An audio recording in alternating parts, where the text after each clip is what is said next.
Well, after a flurry of early attacks, 7 men managed to get away. Pedersen, Offredo, Zakharov, Schoenberger, Van Gompel, Shelanov and Paiskens, and their advantage quickly swelled out to around 2 minutes. The peloton just rolling through Frankfurt, the financial capital of the Eurozone. Well, the 7 leaders were almost 4 minutes clear heading up the first climb, the Feldberg, 11 kilometres at a fairly gentle 4.8%. The peloton, though, were keeping them on a tight leash. Katusha Alpecin working hard at the front as the gap briefly came down to under 2 minutes. Airtom Zakharov and Dmitry Paiskens then contesting the King of the Mountains points. And Katusha still hammering away at the front. The gap down to just 1 minute and 15 seconds. Paiskens of Wallonie-Bruxelles then leading the way over the Ruppertshain. But Johan Offredo was forced to drop back after a mechanical. The Frenchman making his comeback here after a serious accident in March that almost left him paralysed.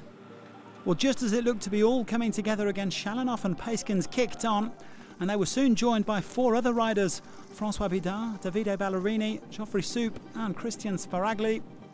Mate Morohic of Bahrain Merida also sneaking his way in there before the final clamber up the Mammelshain, where the local cycling fans were out in force. Well, the gap dropping all the time as Frankfurt came back into view. 5 men left at the front, but they were eventually reeled in with just 4.2 kilometres remaining.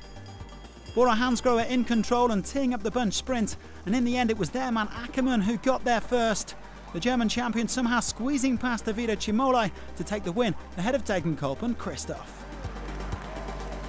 Well, there was a bit of pressure on this man's shoulders. After all, he's been named as Bora's designated sprinter for the Giro d'Italia ahead of Sam Bennett. But this a superb effort from the 25-year-old for his 3rd win of 2019, the 12th of his career. I think I just decided to do my own today, because on the climb I saw that I struggle a bit, and then I said, okay, I'm today really strong, I have to try it, and we decided, okay, I try it by my own. Well, it wouldn't be Eschborn-Frankfurt without Christoph on the podium, but the day belonged to the Germans, Ackermann winning ahead of Degenkolb.